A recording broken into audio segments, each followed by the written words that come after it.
Hi, everyone. Welcome to Wednesdays with Wendy. Thank you so much for being here. Those of you who are here live, and I thank those of you who will be watching the replay. My name is Wendy Garvin Mayo. I'm the founder of Shape Partners, and you are at another segment of Wednesdays with Wendy. I can't talk tonight. So tonight we're talking about resilience. Resilience. I'm waiting for some people to come on because I have some questions for you. But while we wait, I'll give a couple of updates with Shape Partners. So, Shape Partners will be launching our on Monday. So please look out for that. We will put a post in the group so you can log on and check it out. Any feedback is welcome on the website. And next week, this is more relevant for the cancer caregiver community. We are going to do a little mini series on unpacking STOP. I talk about STOP a lot. So stop, think, options, plan, or proceed. So we are going to do a short mini series on really just unpacking that. So that will go for 5 days. So the first day, I'll just talk about stress and how you can actually use the method, and then I'll spend the rest of the days really unpacking the method and giving the community members some action steps to take to really help alleviate stress, decrease the feeling of overwhelm. So those are my announcements. So tonight we're talking about resilience. I want to know how many of you, and just put it in the chat, how many of you would consider yourself resilient? So while you put that in the chat, I will go over the definition of resilience. So it's really a process of adapting to like bouncing back, right? So it's really adapting to adversity or trauma or stress. It's the ability to bounce back from really a difficult experience. And in that process, you do have personal growth. So because resilience is a process, it definitely takes time, space, and intention. So a lot of the things we talk about here at Shape Partners on Wendy's really working on ourselves to really improve ourselves, right? Because a lot of us, we have stress, especially, being in the middle of a pandemic. So many things are shifting for us personally and professionally. So, having resources and strategies to use to really decrease stress is really essential. So, um, I am resilient. Definitely a process. Yes. Thank you, Cindy. Hi, Tina. Hi, Cindy. So, yes, it's definitely a process. So, you really have to give yourself the time and space. Another question I have for the group is, do you think you're born with resilience? Or do you think it's built over time with experience? Even though it is a process, do you think you're born with resilience? And have some innate abilities that help us be more resilient. So maybe like temperament, right? So in my mind, that's innate. So that may help us, be a little more resilient or be able to handle things, depending on the situation, not everything. And one thing I want to say about resilience is just because you're resilient does not mean you don't feel or you don't get stressed out. So don't misunderstand what I'm saying. You always want to give yourself the time and space to feel and be. But then you got to come up with a plan to kind of move forward. So that's where that personal growth comes in. So tonight I'm going to go over the 6 domains of resilience. And as I'm talking, if any of these domains pertain to you, I want you to put it in the chat. Okay. So the first domain is really vision. Vision goals, which is essential, and you really need to master, right? Master that. So having a plan that you develop and follow to really achieve your goals. So the first one is vision. The second one is composure. So really regulating your emotions. So you have to be in tune with your emotions before you can actually regulate them. So that is very important. And that really aligns with confidence, really believing in yourself. Right. So believing in who you are, how you deal with stress, being in touch with your emotions. So confidence is what that's aligned with. The third one is reasoning. So really having a problem solving mindset. So if there's an issue, you want to think through it. How can I solve this problem? How can you use resources to solve the problem? And that's really aligned with perspective, right? Because you have to have a perspective before you can say, okay, well, I can solve this problem, right? So you have to have that positive perspective to really challenge um, and, you want to lead to acceptance, right? So really challenging those thoughts, processing through them, and then really accepting and kind of moving forward. All right. So the next one is collaboration. So really developing a support system. I think it's really important to be around like-minded people or people who can kind of help push you through. Really being transparent about what's going on, what kind of help do you need, and can they help and really support you? And I think it's important to be around positivity, right? So you want to avoid traps, you want to avoid being around people who are only going to hinder you from your growth. So just being aware of that. The next one is tenacity. I actually like that word, tenacious. How many of you are tenacious?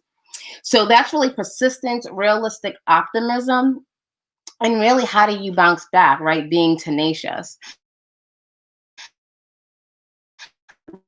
You have to be adaptable, right? You have to be agile, willing to really adapt. And it makes me think of catch it, challenge it, and change it, the 3 C's. So really, how do you adapt? Are you agile? And, in order to be agile, you do have to take time to stop, think, right? What are your options and how are you going to proceed? So that's a way you can use the stop method. But, having agility in your life is just really important, especially when you're trying to combat trauma, stress, or just something that's not really good in your life at that present moment. So having agility is very important.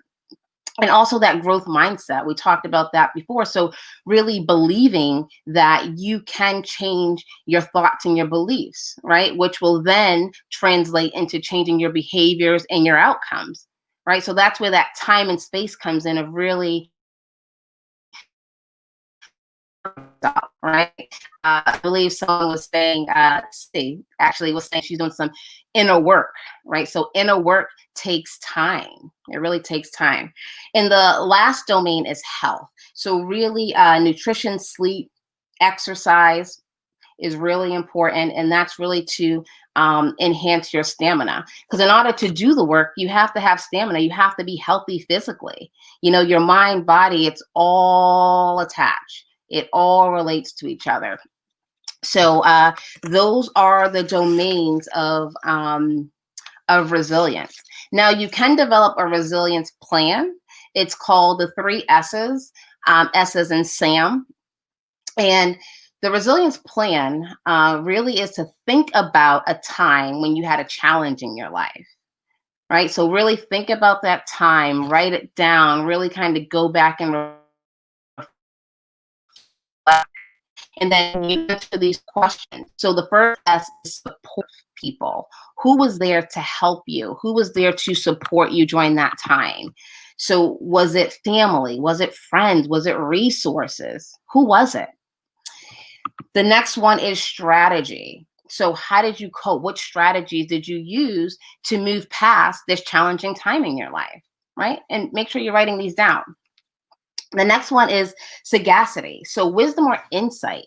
So you can get that from a person, you can get that from a book, it can be a quote. What are some things that keep you kind of going, keep you kind of grounded? And the last one is solution seeking behaviors. So, what were the action steps you did to kind of move you forward from that challenging situation? And in that plan, what you do is you take all those S's, so support, strategy, sagacity, seeking behavior and you apply it to your current situation. So whatever you're going through now, try to apply it and see if you can kind of move yourself out of that situation, right? So you're building resilience because you're in a stressful situation, or you're dealing with some trauma, and you develop this plan to kind of move yourself forward, right? And that's the growth. The process is the growth. Anytime we're going through something not so good, it is an opportunity for us to grow and expand, as long as we are willing to do the work. So to wrap it up, I'm going to go over some skills and some skills that you can use to build resilience, in addition to the plan that I just went over. So, really maintaining a realistic and logical outlook. So really having perspective is essential. Um,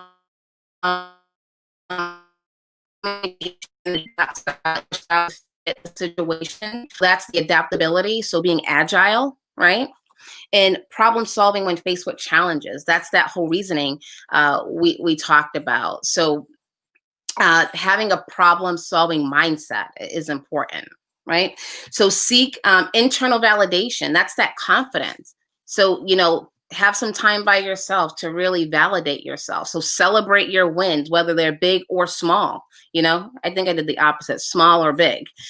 You want to celebrate yourself, right? I call those boom moments. I think I talked about that here. When you celebrate yourself, it's just not like, oh, that was a good job. You got to go boom. It's a boom moment. And when you really put emotion and movement into your celebrations, you feel it and you feel good. So try it. Next time you have a win, I want you to go boom and let me know how it feels. Okay. So come back on this page and let me know how it feels. You want to health, so that stamina, that health domain we just talk about. You want to believe in yourself and your abilities. Again, that's your confidence. And the last one is practice healthy interdependence with others. Okay. And that's the whole collaboration. It's nice to have people to collaborate with, but you want to make sure you have healthy relationships, you have healthy support, so that you can kind of move from where you are into a better space. Tina says, yes, I always have a plan. I definitely believe in myself. The thinker in me will always look for a new way of doing things. I recently started accepting other people to help me. I believe I am tenacious. My medical background taught me this. I am always working on my health. Every day is a bright new. Thank you, Tina, for sharing that. Right on. So definitely having a perspective and a plan is definitely essential. Cindy says, I've been a special needs teacher for over 30 years, and I find children to be amazingly resistant. So I would say most of us are born with that. All right. Thank you so much for your perspective, Cindy. I appreciate it. So thank you so much for tuning in. If you have any questions or comments, let me know. And with that, I will leave you with be your best, do your best, and give your best. And I look forward to seeing you next week. Next week, we will have a guest speaker. Her name is Haley Dunnick. She's going to come and talk about symptom management. It's going to be a really awesome talk. So please make sure you tune in. And I will see you next week. Have a good night, everyone. Bye-bye.